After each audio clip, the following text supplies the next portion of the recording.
So,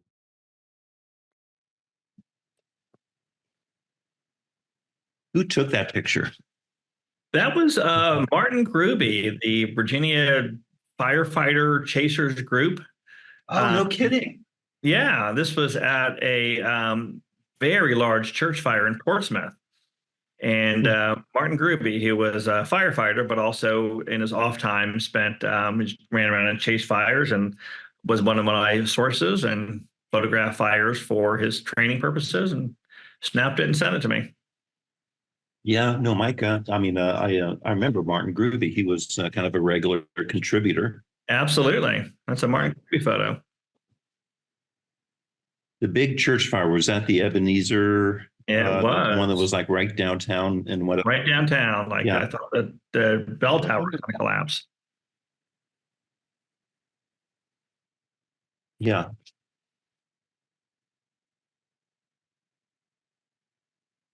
So, okay, very proud of Mike. Note the fancy typography with the ascender there on Mike's name. But I've known Mike like forever, since the 80s. Yeah. Yeah, 2 years after I got to no, I'm sorry, 3 years after I got to the pilot. Were you hired as an intern? Was that kind of what happened, or were you I were? was a stringer in 1989 is when I started working for the Beacon, and then 91 as a staff writer. 90 as a staff writer, then 91 I moved over, I think, to the police beat. 91 somewhere in the early 90s. So, and I stayed there until 98. Okay, and I'm being very rude. I have not. All right, so sometimes it's easier for you to see if I turn down those windows back there. Hi. But Oh, this look is at our that. That's class. fancy. And, do me a favor, if you would just kind of turn your monitors this way, so it's I think a little bit better experience for Mike. Um, and we'll do a little house lights here. And Mike, I'm going to get out of your way and just kind of let you talk to the folks here.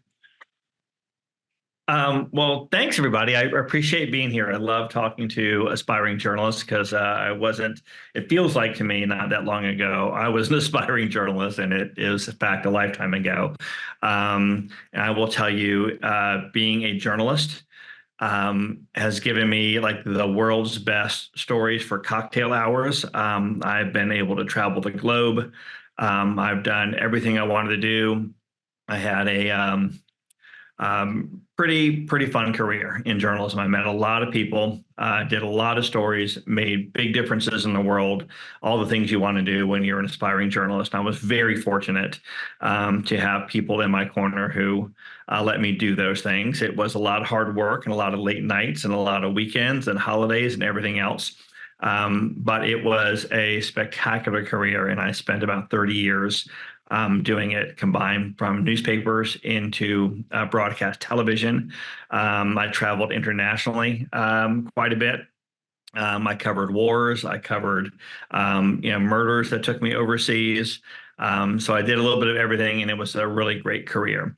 But I started out, as Martin alluded to, as like on the absolute bottom rung of newspapering. I saw an ad in the local paper. I was a journalism major in school at Bradford University. I wanted to work for the Virginia Pilot, which was my hometown newspaper in Norfolk, Virginia. I grew up reading it. All of my college projects were on the Virginian Pilot. And everybody told me to go get some time in a small town newspaper before trying to get something in the Pilot. And I ignored all that advice. So what I did instead was just came home and was a major pest for the community news editor until she gave me an assignment to get out of her office. And it was on something called Recycle Saturday, which is just as lame as you can imagine it was. But I wrote the hell out of Recycle Saturday. And so then she gave me another job and then another job. This is Melinda Forbes, who Martin knows as well. And that turned into more work than steady work, than a full-time job. and eventually placement on what my goal was to get on the public safety team, where I was a police beat reporter for about 10 years, 9 or 10 years, the Virginian pilot, and then got asked to move right literally next door to work for a television station, which I did not think I wanted to do. But at that time, a lot of newspapers were starting to work with media, work with digital media, work with video, and that was the skill I wanted to learn. So I thought I would do that for a couple of years and then return to my beloved newspaper, my inky roots as a reporter, as a newspaper reporter. But it turned out I really liked television as well. And I did that for 17 plus years until my wife, who was also a 20 plus year journalist, got a job in Charlottesville working for her alma mater, the University of Virginia. And long story short, that's where I am now, running the university's newsroom. So I will tell you that I found like a few truths in journalism if you want to have a successful journalism career. And number one, there are no shortcuts. That I spent an enormous amount of time overnight, on weekends. For me, I wanted to be a police reporter, so I was going to murder scenes. Every night I had to leave family dinners. I left dates as soon as my phone rang, or back then it was a pager, and I'd be off to a murder scene. Just building contacts and building sources from the ground up. And the more sources I developed, the better my stories got, and the more stories I found out about, and the more news I was able to break.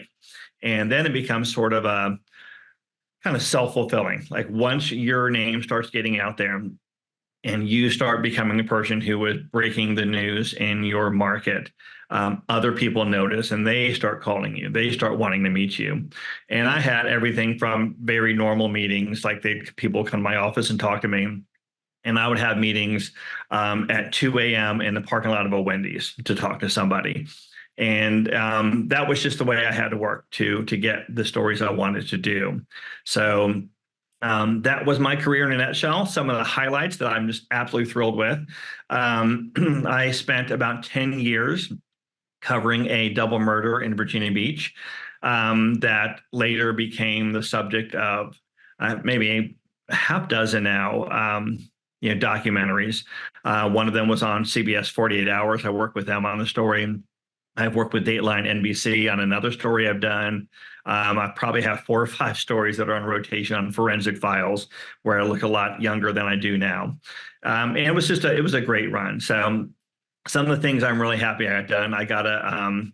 I was able to get a pardon for a man who was wrongly convicted of sexual assault, and I got him pardoned by the governor at the time, which was Tim Kaine in Virginia, after he had waited for a long time and nobody was able to get any progress on his case. And I stepped in and spent about a year working on that story to prove his innocence and to get him a pardon, and that was successful. He was a very private guy, so the pardon party was me and him in his backyard tiki bar that he built for the occasion for his pardoning. So that was exciting. I went to Russia to track down a double murderer from Virginia Beach to tell his story, which was probably one of the most interesting cloak and dagger experiences I've had in my life. I was arrested by Russian authorities.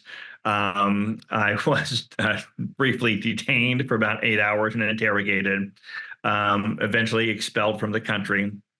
That was some pretty interesting and hairy times, but ended up securing him a passport and a visa to come back to the United States, where he was tried and found guilty and is serving a life sentence right now for a double murder. I've gotten to cover a couple of wars overseas from the deck of some U.S. carriers and also on the ground as well. So I've done a little bit of everything. And I guess my bread and butter was just for a long time, just on the ground police reporting. By my recollection, I covered more than 1,000 homicides while I was working in the Hampton Roads section of Virginia, the Norfolk, Virginia Beach area. And I will say that one of the things I got to do, and I don't know how much Martin tells you about what he has done, but at the time, the Virginia pilot had a national reputation for like outstanding photography, punched so much higher than his weight. And, your professor, Martin Smith-Rodden, was one of the key characters in that. Anytime I got to work with Martin, it was a joy because he was just spent so much time and had so much care and put so much of himself into all of his photographs. He was never somebody who phoned in a photo, never someone who ran out, snapped off a few images and raced back. And we didn't have a lot of people like that because the pilot was legendary for photography.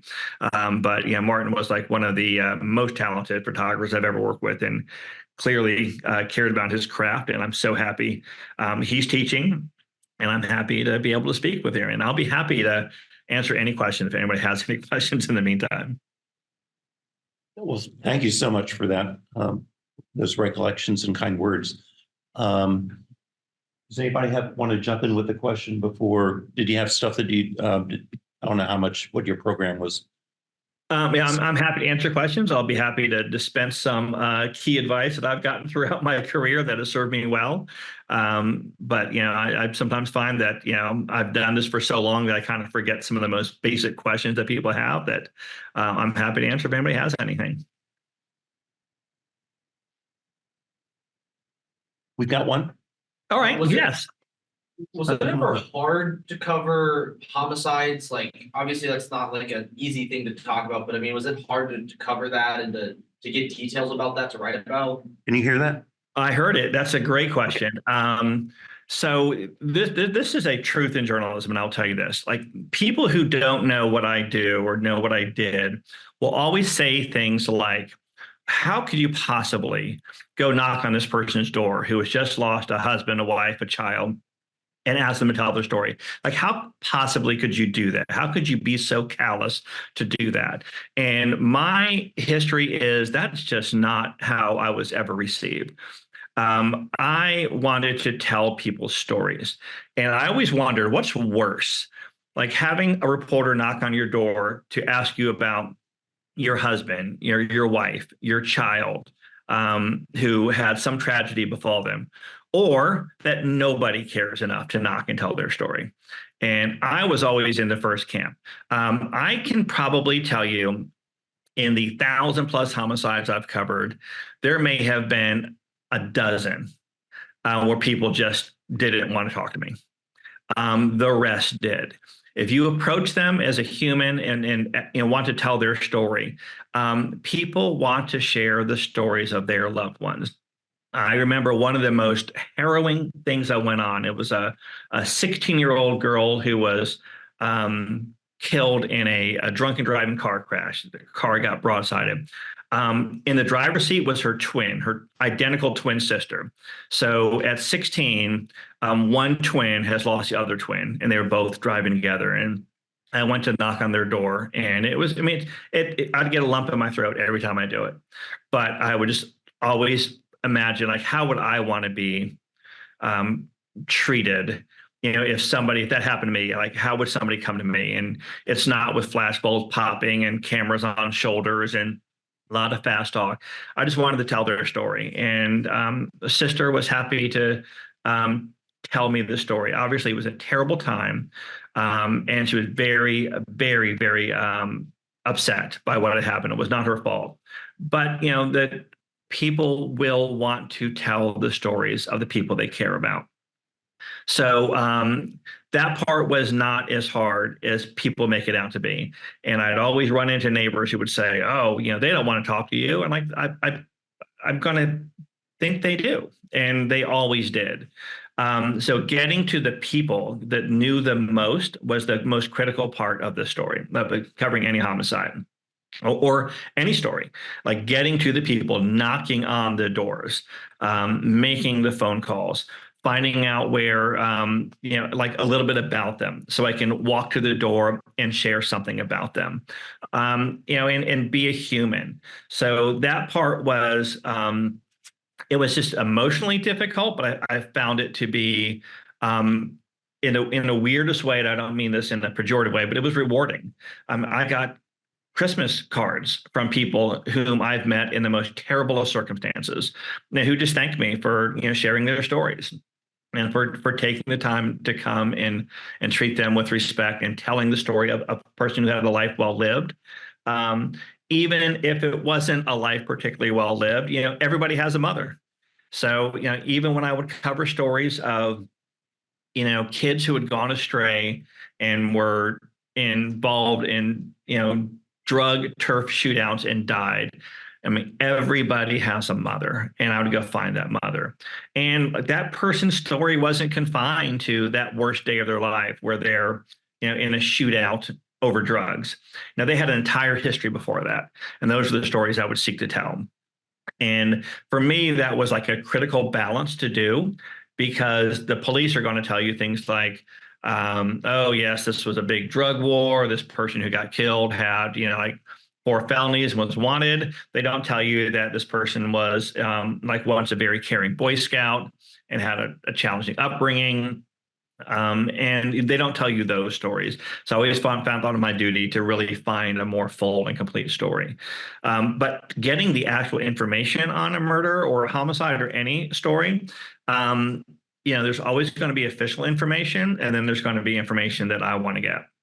And there are lots of ways to do it. One, go there. I tell people, go to every scene, go to everything. Go and see with your own eyes, experience it. Like, where was the sun? What did it smell like? What did it look like? How much traffic was there?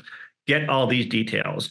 Reporting by phone or by text just does not produce the same level of journalism or storytelling. I mean, people always say, "Oh, you're a journalist," and I'm like, yeah, but for me, it's a storyteller. I've always wanted to be a storyteller. So go there and talk to people. And then there are lots of ways to get information that, perhaps the police don't want out. I would spend, probably half my waking hours in courts looking on things like search warrant affidavits. I was always shocked by the number of detectives who did not know that in most states, search warrant affidavits are public documents. And what they say that happened, that where they need a search warrant, and then what they get from that, like, guns, drugs, books, computers, whatever, all that's public. And it was always kind of interesting. I'd write a story and there would be all this kerfuffle about who was leaking to this reporter, who was doing all the leaking. And it'd be like, it's you did it. You did the leaking. You wrote this down in a search warrant affidavit. So there's ways to do that. If there was a domestic, homicide, divorce records are generally open. Protective orders are open. And so I would spend a lot of time in court mining that. And the way I would do that, like, I was not a court expert. I didn't walk in there at 24 years old and know how the court worked. But I would find a court clerk and I would enlist him or her to help me tell the story. And I would tell them the story. Like, here's what I'm trying to find out today. This woman who had been missing for 4 days showed up murdered, and the police think it's her husband. What in this building could help me tell that story? Then they would get involved and they would get engaged. Oh, let me see if they have any divorce records. Oh, here they are. Here, the print amount given to me. Let me see if they have any deeds. And so I would I would get these clerks that I would work with, like, engaged in the story, and they would just want to be helpful. People just want to be helpful, especially if you're sharing something with them. I used to remember one of my jobs on the police beat was I would sit at a desk with like a whole bank of scanners behind me. And every half hour you have to call into the police headquarters or the 911 center and say, "Hey, what's going on?" And, most of the time they're like, ugh, nothing, don't want to talk to a reporter. But like on Fridays, I would figure out like who had what kids in what schools, and I would tell them the high school football scores. Like, hey, it's at halftime, Grassfield is up 10-0 over Bayside. And they would love that little bits of information. Then they would actually tell me things. So I've always found that being a reporter is, one, being a person first, And that just, being that person, being that human, gets you a long way in this business. I hope that answered your question. Yeah. He says it did, and I love the way you framed all of that, especially when it comes to how you approach people who are traumatized. We are, as I tell students all the time, a trauma-facing profession. And I literally, they've heard me go on record about it. Just I don't think you can be a good journalist if you're not empathetic and if you're not a person first. Yeah, I mean, empathy is the way you framed it. Yeah, I The way mean, you framed it. empathy Yeah, is just is the. I mean, it has to be legitimate. I really cared about these people, and I would absolutely feel it. I felt honored and a responsibility to tell their stories fully, fairly, thoughtfully, and properly. It wasn't some like that was my hometown. I lived there. So, I wasn't going to like slash through like somebody coming outside, burn lots of bridges and go. I mean, I wanted to be an empathetic person because I just generally am one. And, just want to tell their stories. And I took that seriously. And, even some of the hardest cases, like there was a military story where I think it was 16 Navy SEALs were killed on a helicopter crash, and they're all from Virginia Beach.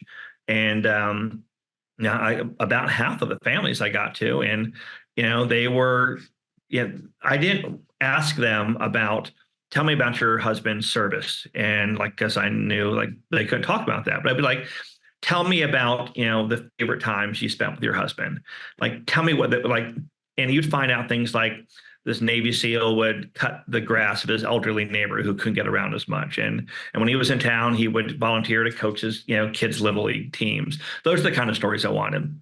People would always think, oh, we can't talk about his military service. I'm like, that's not what I want to know about. I can get that from the military. I want to know who this person was as a person, as a father, as a husband, as a brother, as a sister. And those are the stories that I wanted to tell. Beautifully put. And I'll just also add, I bring in a clinical psychologist to talk to my capstone classes sometimes, who talks about how to interact with people who have been traumatized, but also how to manage your own vicarious trauma as a result of kind of doing those stories. And everything you articulated is almost item for item, things that she talks about in her talk in terms of best practices. So. Oh, I'm glad to know that I'm on the right track there. I never want to give bad advice. The one thing I'll always tell folks, especially younger journalists, and by the time I was wrapping up my journalism career, I was working with journalists who grew up in the internet age and grew up with phones and texting.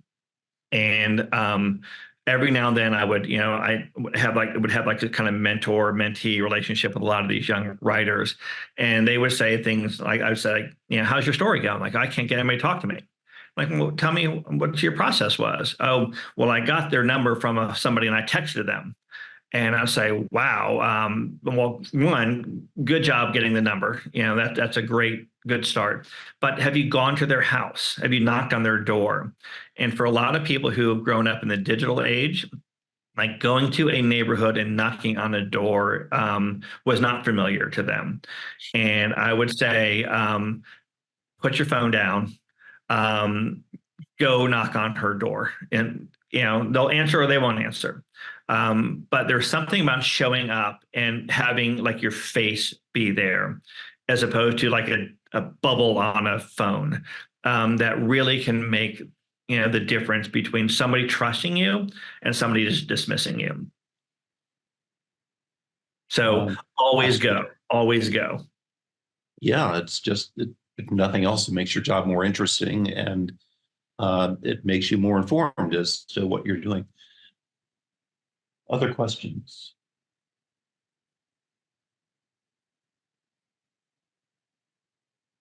One thing that comes to mind about your career is how adaptive you've been, moving from print and online to broadcast and online to strategic communication.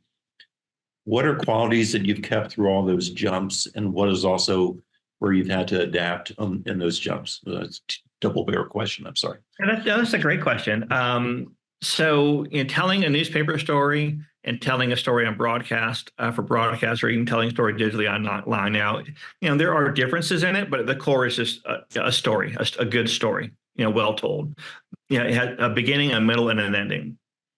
In when I was working strictly in print, I would want to be super sparse with my words, like no unneeded words, and try to make the story, thin and digestible without a lot of fat in it. Like I just wanted people to read the story and not have a lot of fat in it.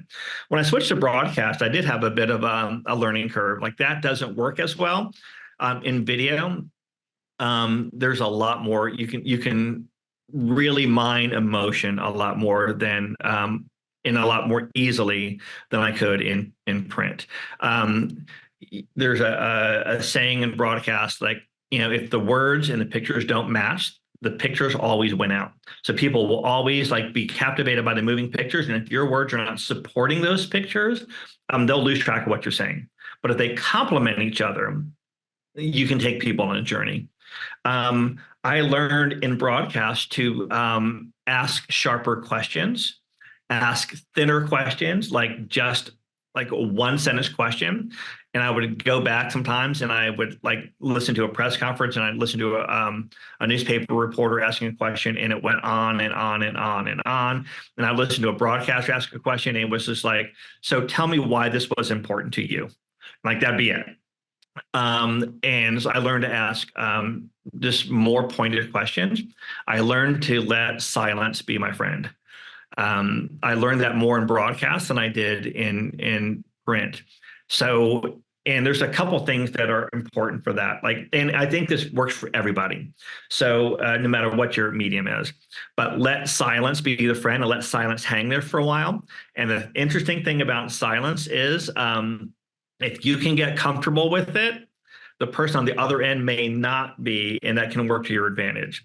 So if you are pressing somebody for information, like information they don't want to give out, and they answer your question, and you just like kind of nod at them and expect, like, don't say a word, they will fill that gap. But what I mean by that is, and then they fill it, then I would nod a little bit more, and they just keep talking. And in the case where I wanted them to talk themselves into trouble, they would. And like the more I just let them talk, like the more information I got. And even when it's not a confrontational interview, just letting that silence linger can be so emotional. There's not, I'd never felt the need to just have that silence filled. So if somebody starts talking about, their son who has joined the Marines and how proud they are of him, and as soon as they're done, I don't try to throw that next question in there. I just like read them. Like, where are they going? Like, what have they said that triggers them emotionally? Like, what's making them tear up? And it'd be as simple as like, you're very proud of him, aren't you? And then I'd let that hang for a while, and then they would talk. So like having silence in an interview and giving people the time and space to talk, as opposed to just having these kind of regimented interviews, my question, answer, then boom, another question, another answer, boom, another question. Learning to embrace the silence, both for my own purposes, by getting, the powerful and the accountable to be more accountable to people, like letting them hang themselves with their answers was always helpful, but also like letting people have the room to have an emotion and not jump into, save them from that, so to speak. But if you let them have some room to have an emotion, your interviews will be so much better. They will feel like they've been heard, and that they're not part of a like interrogation, which is different than an interview. And I would always tell people that I don't even want to do an interview. I just want to have a conversation with you. And that's what I always tell people. They would say, is this an interview? Like, I just want to talk to you. I just want to have a conversation. Like, I never used the word interview, just never used it. And here's a real life example from a really a bad story. There was a mass shooting in the Navy Yard in Virginia, and like as you know, I used to have a bag under my desk with like 3 days worth of clothes in it, and if something happened, I'd grab that bag, my go bag, and I'd be out the door, and I had at least 3 to 4 days of stuff, and I got to the Navy Yard, and the police had cordoned everything off, and there was a active shooter and many casualties, and day two, we get a little closer to the scene, and people are allowed to come back and get their belongings down to their office. And there was a woman, I will never forget this. She was an Associated Press reporter, and she was standing at the corner. And as people were coming out, she was yelling, "Does anybody here want to talk to a reporter?" And I thought, wow, that is like the worst possible way to get somebody to talk to you. And nobody was talking to her. And so I saw this guy come out, and he just had this, his face was ashen, he had a ball cap on. And I just said, "Wow, rough day." That's all I said. And he said, "Yeah." I said, "Tell me about it." And he just told me the story about being in the middle of the shooting, and gunfire going everywhere.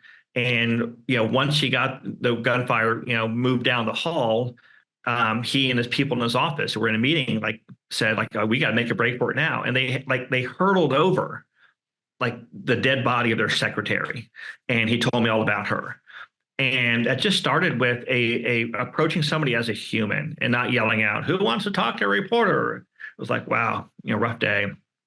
And that just ended up being such a powerful interview, where he just brought me inside like the chaos and calamity and how many, and just like the emotional toll that takes on people. So those are the kind of things that I would try to bring, no matter what my medium was, is to bring that sense of humanity.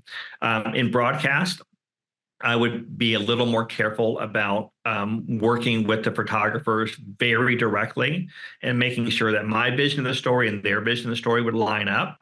Because if they're getting like just these gorgeous sunset shots and they're like spectacular, but they don't fit with the story, like that's not serving anybody. So it might be, we would talk ahead of time before we go to somebody's house, like, what are we hoping to get from this? What's our goal from this story? And we would get there and we would say, we would see things like, kids' toys in the yard, or a bumper sticker, a proud parent of an honor roll student. Like, let's get these things, let's get these little bits pieces together so we can use to string together a story. We would ask people to show us their pictures. So in broadcast, I would be far more conscious of trying to make the words complement the images a lot more. In broadcast, like I never went anywhere without a photographer. So we had to work together. We were a team. As Martin can tell you, in the newspapering world, sometimes that didn't work the same way. You would do a story, then you put in photo assignment. They would go. Sometimes you were like not connected, and those photos would come back of different people that you talk to. And I'd always try to figure out, like, how can I, and a photographer, a print photographer, like work better together. So when I'm talking about somebody, there's a picture of them. And it wasn't always possible, but in broadcast, it was essential. So I worked as a team with the photographer all of the time. And we would always have to just, plan everything. Like, how do we want to approach them? What do we want to show? What's going to tell this story? So in broadcast, I was a lot more cognizant of the power of the images, and how they could be amplified by my words, or how things could be disjointed if the words in the photos were in conflict. There was it's a great example, and maybe some of you have like nieces or nephews, but there was a mentor of mine in Florida who would say, have you ever talked to a kid who was like watching television and you're trying to get that child to do something by talking to them?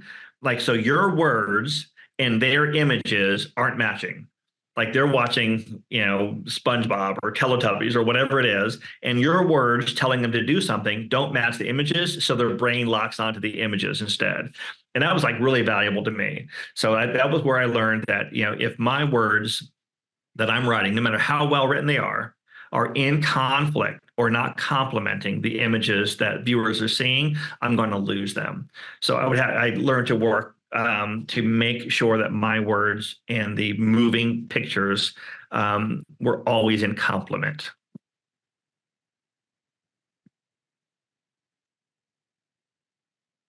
Questions?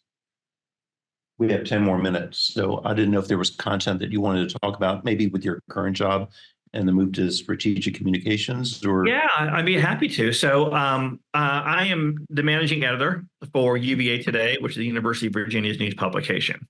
And it is a great job for former journalists, and I hire a lot of former journalists because even what we do now, it's not straight journalism, but it's still storytelling. And being able to construct a story to reach a goal is what I do now. And I supervise a staff of, I think, about 10 people total. About half of them are writers. And I am always on the lookout for former journalists because they are just good storytellers and can tell the story on deadline. I think a lot of people can tell the story in like 14 or 15 different drafts over 2 months. And there's lots of room for that. But, in a more daily publication, I need those people to be able to tell that story in 2 or 3 drafts and get it out the door. So we're on a daily cycle here to produce a product. But storytelling is the same thing. I always like, what's the story? And when I work with a writer here, and they're trying to tell me what the story is, and it's going on, and like I'll say something like, "Tell me what the story is in 1 sentence," and try to make them focus the story down to 1 sentence. And if that goes okay, that's when I'll say, "Tell me the story in 3 words. What are the 3 words for this story?" And having people cut it down to the most basic elements really helps, not just here in strategic communications, where the message has to be very focused, but it helps, I think, in all communications, in all, whether it's journalism, whether it's marketing, whether it's public relations, whether it's magazine writing. If you can make sure your story is focused, that allows you to do a couple of things. One, adhere to that. Like everything that doesn't support it, gets left out, and things that do support it, figure out how they all work together. So I always try to think of like, what is the story in the fewest amount of words possible?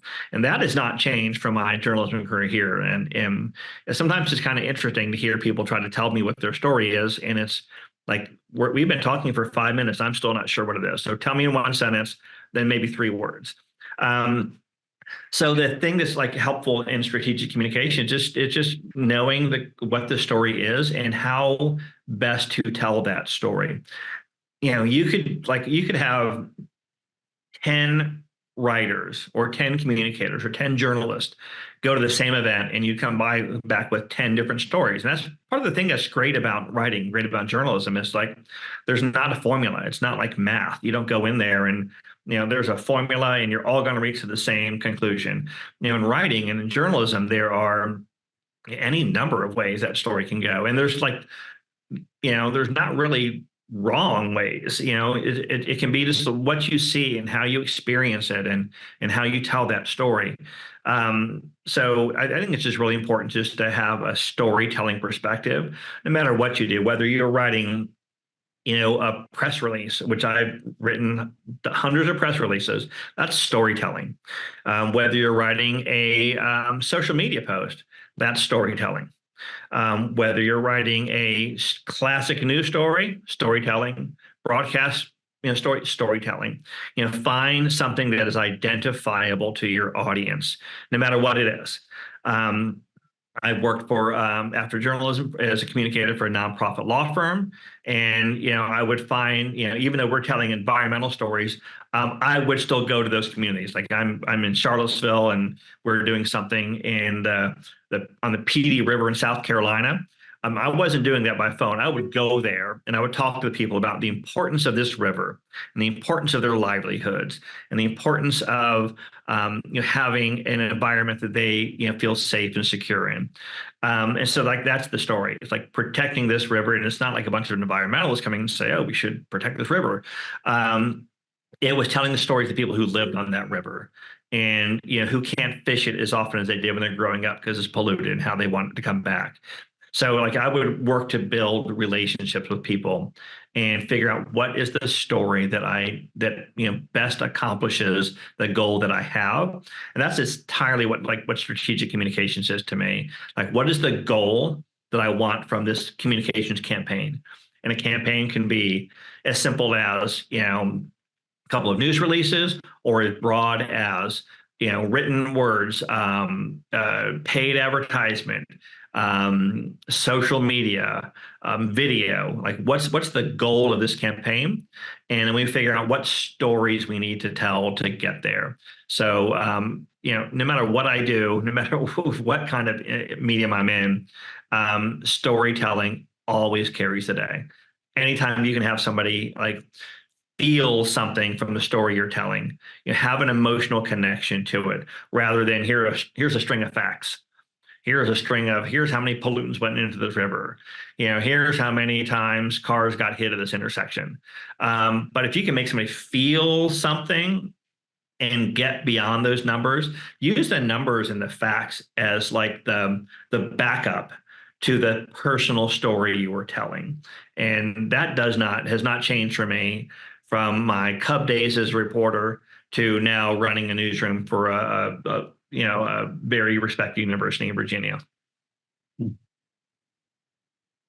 Beautifully put. So there's probably 2 or 3 minutes left in the class. I didn't know if you had any parting thoughts. So my parting thoughts are never, ever quit practicing.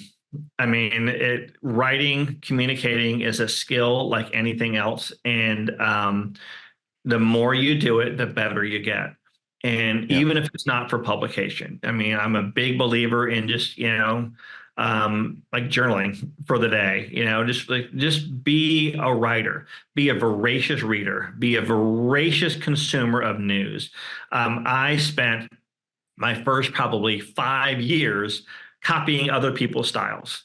Like writers I loved, I would read them and say, I liked how he or she did this. And I would like spend all my time copying that style. And it wasn't until probably halfway through my pilot career, somebody said something like, on my Virginia Pilot's newspaper where we worked, like, I want this to be a Mike Mather story. And I was blown away by that, because like I spent all my time like learning from other people and copying other people. And to hear somebody using like my style of something, but my own style was just a amalgamation of everything I read and loved. So read everything, see everything, experience everything. Keep writing. Keep photographing, keep recording. And you've got this great opportunity with social media that didn't exist when I was your age. Just even a really well-crafted Instagram post can have huge power and be so fun. And when I see something go viral, and I always kind of look back, like, why did this go viral? Like, what did this trigger? What emotion did this trigger that made us so interesting? And then just learn from that. Beautifully said. Yeah, it's just about working on the work. Never give up. I mean, never stop, because you always get better. Everybody gets better with time and practice. It's so great to see you again. I'm sure our paths will cross sometime soon. I'm not sure when, but I'll be back in Virginia this summer, I think. I'd love to run into you. So let me know. And everybody in this class, pay attention to Martin. He is like among the best of the best. And the work he did at the pilot was just second to none. So you've got a great instructor here. You're very kind.